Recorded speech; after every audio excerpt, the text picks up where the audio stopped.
Assalamualaikum warahmatullahi wabarakatuh. Hai teman-teman semuanya, apa kabar hari ini? Mudah-mudahan semuanya dalam keadaan sehat dan bahagia selalu. Perkenalkan, saya Fadila Rahmania dengan NIM 21011105043 dari Pendidikan Matematika Universitas Muhammadiyah Profesor Dr. Hamka. Pada kesempatan kali ini saya akan menjelaskan tentang teori perkembangan kognitif anak menurut Jean Piaget dan relevansinya dengan pembelajaran matematika. Sebelum lanjut ke pembahasan, saya akan menjelaskan secara singkat biografi dari Bapak Jean Piaget ini. Beliau lahir pada tanggal 9 Agustus 1896 dan wafat pada tanggal 16 September 1980. Beliau adalah seorang filsuf, ilmuwan, psikolog perkembangan di Swiss yang terkenal karena hasil penelitiannya tentang anak-anak dan teori perkembangan kognitifnya. Beliau juga mempelajari anak-anak di awal abad ke-20. Teorinya tentang perkembangan intelektual atau kognitif diterbitkan pada tahun 1936 dan masih digunakan sampai saat ini. Banyak sekali ungkapan yang beliau katakan dalam teori-teorinya. Salah satunya adalah intelligence is what you use when you don't know what to do. Jadi, kemampuan berpikir atau intelektual adalah apa yang kamu gunakan ketika kamu tidak tahu harus melakukan apa. Selanjutnya, kita akan membahas tentang definisi dari perkembangan kognitif. Perkembangan kognitif merupakan tahap demi tahap perubahan kemampuan kognisi yang meliputi pikiran, daya ingat, dan pengolahan informasi yang memungkinkan seseorang memperoleh pengetahuan, memecahkan masalah, dan merencanakan masa depan. Kognitif di sini juga meliputi seperti pemikiran, perkiraan, bayangan, perhatian, penilaian, dan pengamatan. Nah, menurut Piaget dalam Willis R 2011 ada 4 tahapan perkembangan anak. Yang pertama adalah tahap sensorimotor. Ini berada pada rentang usia 18 sampai 24 bulan. Atau kira-kira sekitar antara usia 1 sampai 2 tahun. Nah, sensori ini berarti melihat atau mendengar yang kemudian diteruskan menjadi motorik atau bisa diartikan dengan menggapai atau menyentuh. Perkembangan utama selama tahap sensorimotor adalah pemahaman bahwa ada objek dan peristiwa yang terjadi di dunia secara alami dari tindakannya sendiri. Misalnya, jika ibu meletakkan mainan di bawah selimut, anak tahu bahwa mainan yang biasanya dia lihat kini tidak terlihat atau hilang, dan anak secara aktif mencarinya. Pada tahap awal inilah, anak berperilaku seolah mainan itu hilang begitu saja. Kemudian yang kedua, ada tahap praoperasional, yaitu pada rentang usia 2-7 tahun. Selama periode ini, anak berpikir pada tingkat simbolik, tapi belum menggunakan operasi kognitifnya. Artinya, anak tidak bisa menggunakan logika atau mengubah, menggabungkan, atau bahkan memisahkan ide atau pikirannya.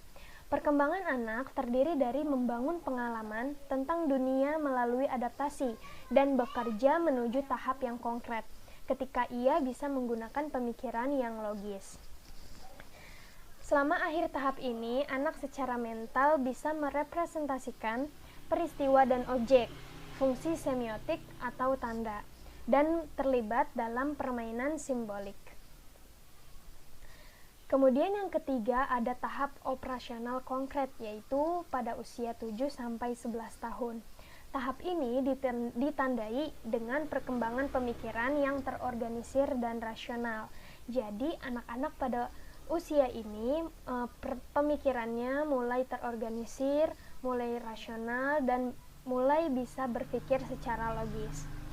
Piaget menganggap tahap konkret sebagai titik balik utama dalam perkembangan kognitif anak karena menandai awal pemikiran yang logis. Pada tahapan ini pula, anak cukup dewasa untuk menggunakan pemikiran atau pemikiran logis, tapi hanya bisa menerapkan logika pada objek fisiknya saja. Tahapan selanjutnya atau yang terakhir adalah tahap operasional formal. Ini berada pada rentang usia 12 tahun ke atas atau sekitar sudah memasuki usia remaja dan hingga dewasa. Saat remaja memasuki tahap ini, mereka memperoleh kemampuan untuk berpikir secara abstrak dengan memanipulasi ide yang di kepalanya tanpa ketergantungan pada manipulasi konkret. Seorang remaja bisa melakukan perhitungan matematis, berpikir kreatif, menggunakan penalaran abstrak, dan membayangkan hasil dari tindakan tertentu. Nah, hubungannya atau relevansi teori perkembangan kognitif dengan pembelajaran matematika adalah matematika merupakan ilmu pengetahuan yang objek kajiannya bersifat abstrak, sehingga memerlukan penalaran deduktif untuk memahaminya. Oleh karena itu, belajar matematika selalu dikaitkan dengan kesiapan kognitif atau kesiapan intelektual seseorang. Kesiapan anak untuk belajar matematika ditinjau dari kesiapan struktur kognitifnya, yaitu kapasitas kemampuan berpikir secara terorganisir dan terkoordinir. Struktur kognitif diperlukan untuk mengembangkan kemampuan penalaran yang dapat distimulasi melalui pengkajian matematis suatu objek. Dalam percobaan Piaget, ternyata anak pada tahap praoperasional konkret belum dapat mengerti soal korespondensi satu-satu dan kekekalan. Namun, pada tahap operasional konkret, anak sudah dapat mengerti soal korespondensi dan kekekalan dengan baik. Jadi, anak-anak yang berada pada umur di bawah 7 tahun, mereka belum secara baik untuk memahami dan mengerti pembelajaran matematika. Namun, untuk anak yang sudah berada di atas 7 tahun, bahkan remaja atau dewasa, mereka sudah siap dalam struktur kognitifnya untuk mempelajari matematika. Dengan perkembangan ini berarti konsep tentang bilangan bagi anak telah berkembang. Ini menurut Rahyubi tahun 2012 pada halaman 132. Menurut Piaget, pendekatan yang seharusnya dilakukan adalah pendekatan konstruktif, di mana pendekatan ini memungkinkan anak belajar dengan baik jika ia aktif dan mencari solusi secara mandiri. Metode pembelajarannya ialah dengan eksperimen dan berdiskusi, serta mengurangi metode ceramah dan latihan hafalan materi. Nah, Bapak Jean Piaget ini juga menjelaskan kepada kita bahwa tujuan utama pendidikan di sekolah haruslah menciptakan anak yang mampu melakukan hal-hal yang baru, tidak sekedar mengulangi apa yang telah dilakukan oleh generasi kita. Baik teman-teman, mungkin itu saja yang dapat saya sampaikan. Terima kasih banyak atas perhatiannya, terima kasih banyak yang sudah menonton sampai habis. Kurang lebihnya mohon maaf. Wassalamualaikum warahmatullahi wabarakatuh.